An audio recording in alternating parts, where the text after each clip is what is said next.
Hi everyone, I'm Tanaaz from foreverconscious.com and this is your weekly energy forecast for the week of September 14th. Before I get into the forecast, I just want to share that your moon calendar for 2026 is now available.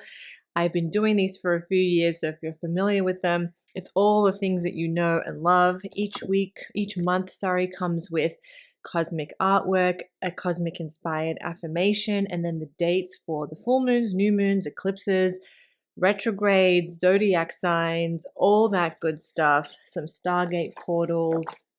This year I've gone with the theme of birth flower along with other cosmic elements for your artwork.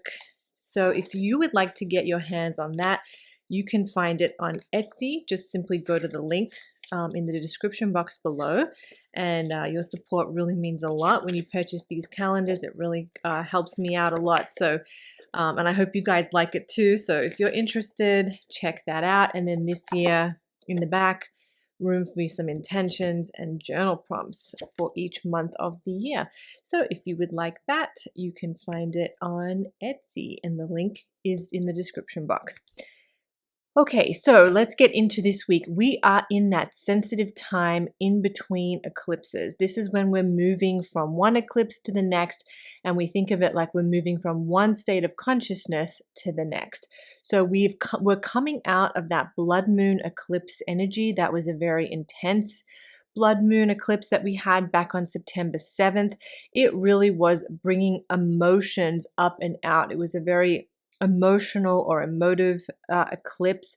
A lot of things may have come up for us, come into our awareness.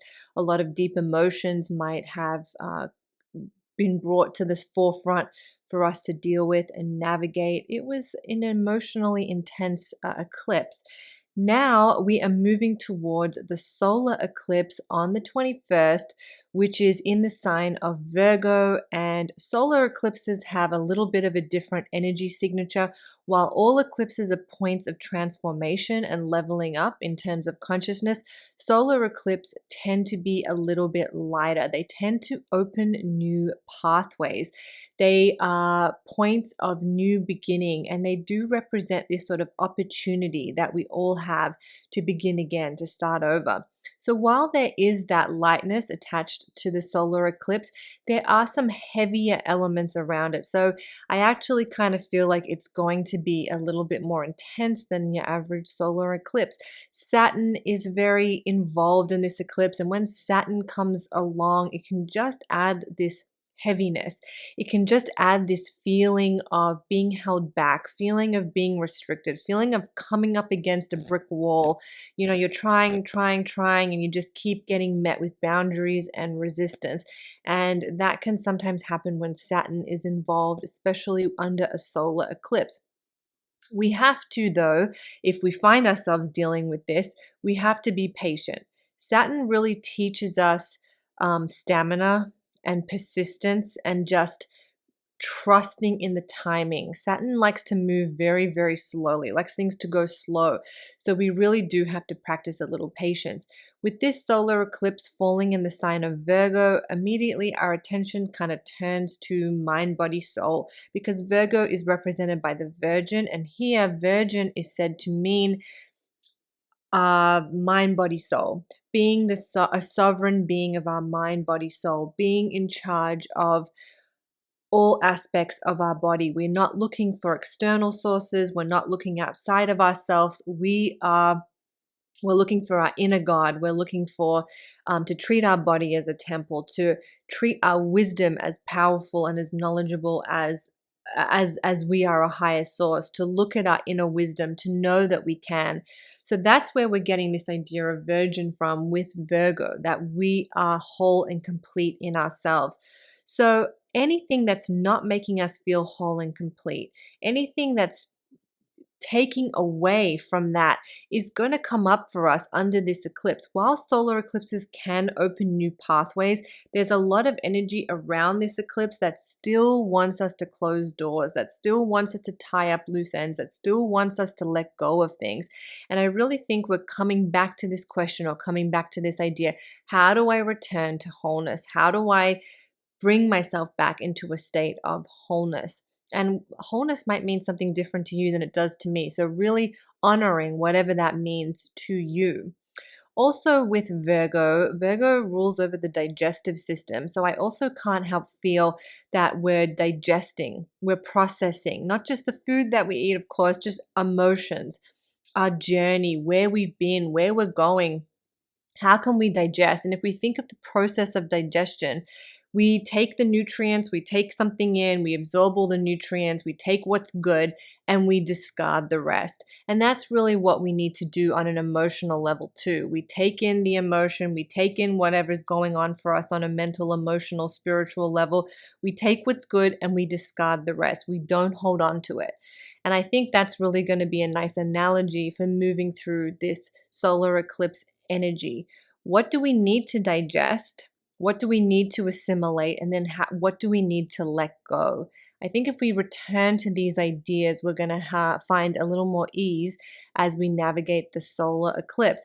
I also want to add that we have a bunch of planets now in retrograde, all of the outer planets, Neptune, Uranus, Pluto, Saturn, those planets on the outer end of our solar system are all in retrograde. So we're really in this deep time of unearthing, digging up, kind of like what I was talking about with that blood moon eclipse, all that stuff coming up, all the sort of skeletons in the closet coming up. We're still kind of in that vein, in that theme of cosmic energy, even under this solar eclipse. Solar eclipses are good times to set intentions. So if there is something you want to call in, something you want to manifest, something you want to bring into your life, solar eclipses are a good time to set intentions because their energy is very, very powerful. This solar eclipse actually sits at one of the most powerful degrees of the zodiac, which is the 29th degree. The 29th degree is associated with soul growth. So even while you're setting those intentions, you may find that what ideas that you have may not be the ideas that the universe has. So just trying to find that bridge, trying to find that balance, trying to find that acceptance. Okay, I'm going to go ahead now and pull a card for our week ahead as we head up to this eclipse at the end of the week. So I'm just shuffling. This is from my deck, the Cosmic Astrology Oracle, which you can get on Etsy if you would like. A great accompaniment to that full, the moon calendar. So let's see, just picking a card for this week. All right. Ooh, we got the Sun card, which is kind of perfect considering we are in a solar eclipse week. We're heading towards a solar eclipse. And under there, it says inner light. So the sun in astrology really represents the core of who we are. It represents our inner light, being able to shine our inner light out into the world. So this card is really about honoring that, honoring our authentic selves. And if you have this deck and you want to play along at home, it's card number 13. So let's just take a look at the booklet. As I read, maybe close your eyes, maybe just think about what it is that's resonating with you right now with this card of inner light, our sun. The Sun card reminds you that your power lies in being true to yourself. In astrology, the sun represents the core of who we are. It's our inner light, our unique spark that we bring to this world. It is our center, our purpose, and holds the vibration of our true selves. The Sun card has arrived to remind you of who you really are. It has come to remind you of your magnificence and your duty to shine your unique light out into the world. If you have lost touch with yourself, this card is a sign that it's time to reconnect. You can do this through meditation, journaling, dancing, or doing something that fills you with joy and light. You know what? I think that's a great reminder with all these harsh eclipse energies and this emotional stuff that's coming up. How can we come back to joy? How can we do things and make time for things that make us feel glad to be alive? The sun wants you to remember that sometimes it is the simple things that fill us with the most joy. The sun card can also be a positive omen for going after your dreams and goals and putting your ideas and creations out into the world. So some of the additional meanings of the sun card: practicing radical self-acceptance, rekindle your inner light by focusing on joy, follow your passions, your purpose is to be true to yourself, come back to your center. Don't hold yourself back. Know your worth. That's our card for the week. Well, I think our sun is going to be a big focus of our week as we head towards that eclipse. Solar eclipses can zap our energy or they can energize us. It just depends on, our own energetic field. So, something to pay attention to if you feel zapped, if you feel energized. They can be a little, they can mess with our energy levels a little bit. But coming back to your inner self, your inner light, and how you can shine that out into the world, and how you can return to this idea of what makes you happy to be alive. All right, I hope you found that helpful. I'm Tanaaz from foreverconscious.com. Thank you so much.